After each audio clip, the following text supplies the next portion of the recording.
El gobierno de Isabel Díaz Ayuso ha culpado a los sanitarios de boicotear la reapertura con fines políticos e impone servicios mínimos de un 100%. Entonces, ¿cuáles son las claves para entender qué está pasando?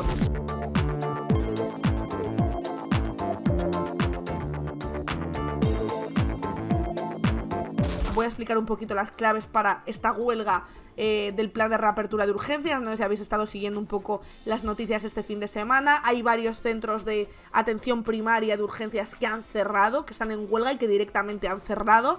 Ha habido manifestaciones convocadas. En principio la Comunidad de Madrid llegó a un acuerdo con sindicatos, pero esos sindicatos supieron que era un poco trampa y que no se iba a cumplir lo que les prometía la Comunidad de Madrid y volvieron a ponerse en huelga. En este contexto llegamos ahora a la manifestación del fin de semana. Dice, el lunes, es decir, hoy, comienza la huelga convocada por el Sindicato de Médicos por el caos derivado del nuevo plan de reapertura de las urgencias extrahospitalarias. 80 centros puestos en marcha con la mitad de personal, que ha provocado una crisis sin precedentes en la atención primaria de la Comunidad de Madrid. Los profesionales sanitarios, médicos, enfermeras y celadores de este servicio han visto trastocados sus destinos y turnos de trabajo y muchos de los centros no han podido abrir por falta de equipos mínimos para atender a los pacientes. Recordemos también que Isabel Díaz Ayuso pidió voluntarios para suplir las bajas por huelga o para suplir esas ausencias por huelga. Mientras tanto, el gobierno de Isabel Díaz Ayuso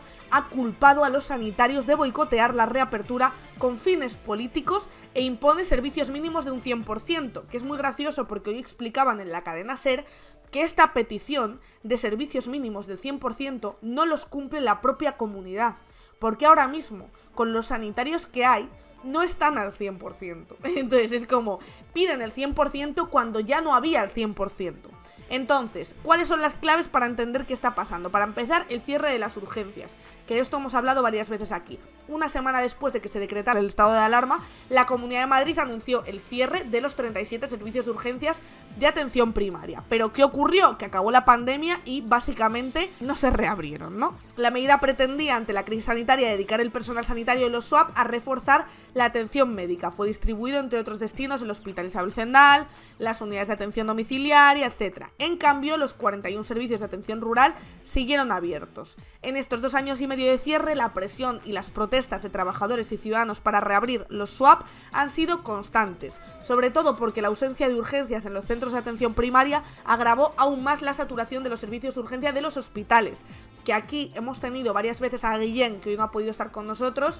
Guillén, que sabéis que es sanitario en uno de los hospitales de Madrid. Su última entrevista es increíble, es desoladora. Le escuchamos decir cómo estaban los pacientes, cómo había gente básicamente muriéndose en los pasillos de los hospitales, y os hablo de hace 5 meses, no os estoy hablando de pandemia, os estoy hablando de hace poco, y de cómo se estaba eliminando o dañando cada vez más la sanidad pública a propósito, porque los sanitarios estaban trasladando sus quejas y su falta de personal a la Comunidad de Madrid, y esas necesidades no estaban siendo repuestas precisamente para que más gente acudiera a la sanidad privada. Así que os invito muchísimo a ver esa entrevista de Guillén del Barrio en Hasta el Coño de, porque fue verdaderamente impactante, y creo que los que la visteis sabéis de qué entrevista hablo.